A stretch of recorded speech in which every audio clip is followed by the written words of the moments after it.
soco, soco, bate, bate, soco, soco, vira, vira, soco, bate, soco, vira, soco, bate, vira. Eu errei tudo. Mas por que eu tô falando de bater aqui? Porque a gente vai falar de placas tectônicas. E placas tectônicas envolve isso, né, gente? De bater, porque elas ficam lá se batendo. Entendeu?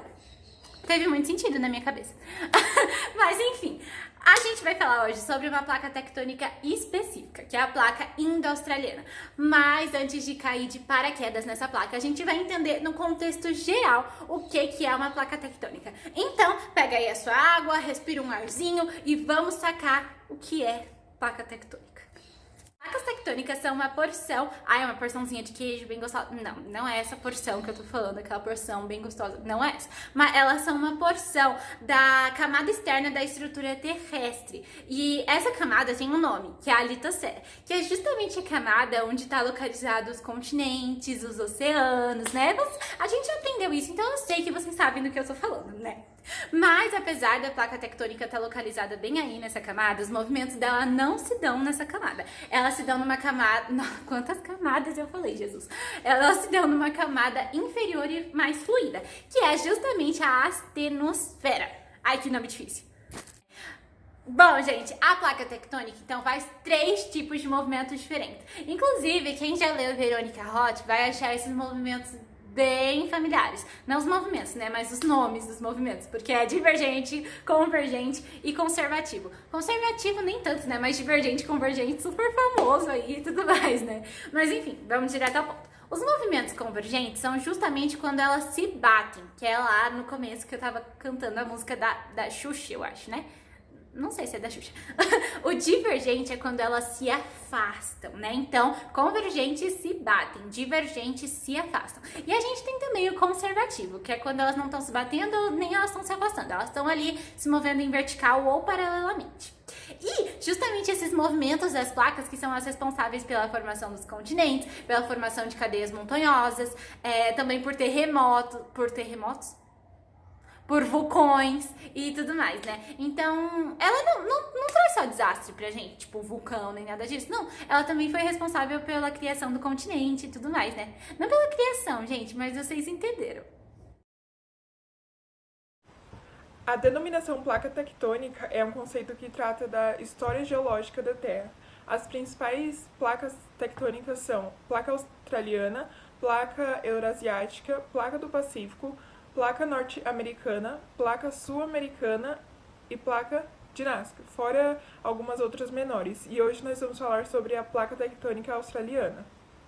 Bom, gente, então essa placa gigantesca de 45 milhões de quilômetros quadrados se move velozmente pro norte.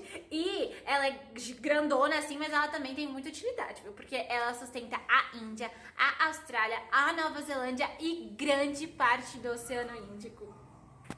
Bom, então o subcontinente indiano, ele se choca com a Ásia, mas o nordeste dele também se choca com quem? A placa tectônica das Filipinas. E aí é graças a esse choque que se criam ilhas nessa região. Aí eu te pergunto, como é que isso acontece?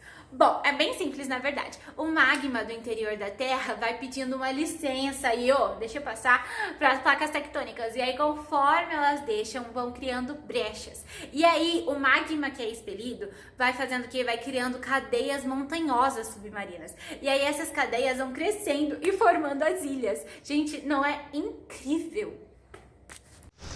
Essas cadeias submarinas, também chamadas de dorsais mesoceânicas, se encontram por todo o globo, mas formam apenas poucas ilhas. Ou seja, placas tectônicas não trazem à tona apenas desastres naturais. Vale lembrar também que a Austrália sofre pouco com terremotos, assim como o Brasil, pois ela está presente na parte central da placa tectônica, não em seu limite.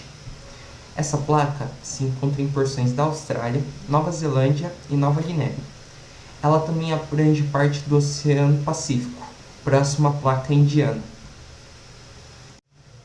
Na coalizão com a placa euroasiática, nasceu o conjunto de montanhas do Himalaia, no sul da Ásia, com mais de 100 montanhas com altitudes superiores a 7.000 metros. Sua área total abrange mais de 60 milhões de quilômetros quadrados. Mas, antes de prosseguirmos com o tema, vamos falar um pouco mais sobre o Himalaia. O Himalaia é uma cordilheira situada na Ásia e é uma das maiores cadeias de montanhas do mundo. Ele é constituído por uma estrutura geológica conhecida como dobramentos modernos. São estruturas formadas na era Cenozoica, que apresentam as mais elevadas altitudes do relevo mundial. E como já foi dito, a cordilheira surgiu da colisão do continente indo-australiano. A Austrália já fez parte da mesma massa continental indiana, e com as placas tectônicas asiáticas, após a Índia se projetar para o norte e atingir a Ásia. Dessa forma, o continente indo-americano foi pressionado para baixo do continente asiático. Recentemente, pesquisas afirmaram que uma série de fortes terremotos na região costeira de Sumatra, no Oceano Índico, seria um indício da futura quebra em duas das placas tectônicas indo-australianas. Pesquisadores afirmam também que a análise dos tremores, cujo o mais forte teve magnitude de 8,7 pontos, indica que a placa, que hoje é uma só, deve se romper, criando um novo bloco. Mas as mudanças devem levar milhões de anos para acontecer, de acordo com um estudo publicado pela revista científica Nature. A ilha Sumatra, no oeste do arquipélago indonésio, se encontra em cima do ponto de encontro entre as placas tectônicas indo-australiana e a da Sonda. Essas enormes porções de costas rígidas no exterior da Terra se deslocam uma contra a outra na velocidade de 5 cm a 10 cm por ano. A placa indo-australiana mais alongada abrange a maior parte do fundo do Oceano Índico, afundando para baixo da sonda que sustenta a ilha de Sumatra. O atrito na fronteira, travando e destravando, além da subdeliberação de energia acumulada, são a grande causa de terremotos violentos, como de magnitude 9,1, que provocou o catastrófico tsunami de 26 de dezembro de 2004.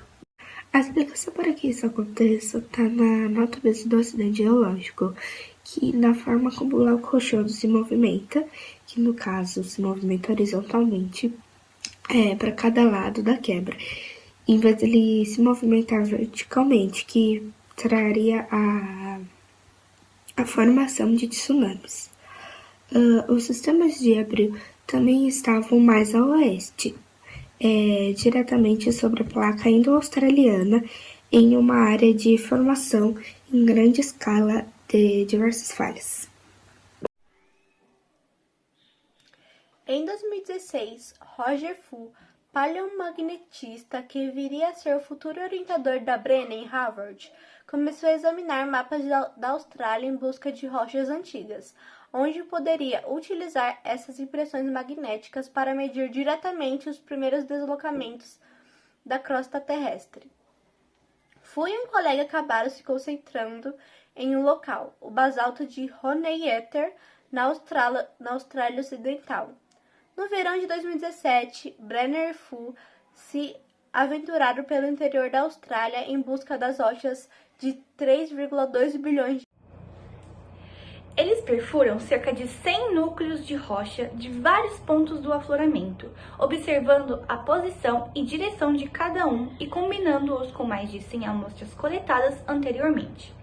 De volta ao laboratório, analisaram as assinaturas magnéticas de cada amostra, codificadas na forma de minerais ricos em ferro que se orientam como pequenas agulhas de bússolas ao se cristalizar. A equipe comparou a posição calculada do basalto de Honeyetter com o afloramento de rocha analisado anteriormente nas proximidades, que era um pouco mais antigo e possuía uma assinatura magnética anterior. A análise revelou que a crosta se deslocava cerca de 2,5 cm por ano e se formava pelos efeitos do tempo. A movimentação pode ter ocorrido enquanto a Terra ainda estava coberta por uma única camada de crosta, embora a velocidade seja mais rápida do que seria esperado se fosse esse o caso. A descoberta sugere que, pouco mais de 1 bilhão de anos após a formação do nosso planeta, a tectônica de placas já poderiam estar acentuando. Bom, se essas movimentações de 3,2 bilhões de anos atrás foram de fato as precursoras da tectônica das placas, isso indicaria, assim, um início incrivelmente precoce da formação geológica da Terra. E essas placas atuam em um ciclo que transfere gases do efeito estufa das profundezas da Terra até a atmosfera. Ela também é responsável por erupções vulcânicas e também por trazer nutrientes do solo da Terra até a superfície, além de, possivelmente, ter sido extremamente importante para o envio de oxigênio da Terra aos céus. Bom, gente linda, foi isso. A gente espera de verdade que vocês tenham gostado, que tenha sido um trabalho proveitoso, que vocês tenham entendido um pouquinho mais sobre a placa tectônica ainda australiana. A gente sente muito por não ter encontrado mais conteúdo, é realmente um conteúdo bem escasso, mas que esse pouco conteúdo tenha sido bem proveitoso para vocês. Então, beijo no coração de vocês e é isso, se cuidem, prestem atenção na aula, tá bom? E um beijão, principalmente para você, professora maravilhosa.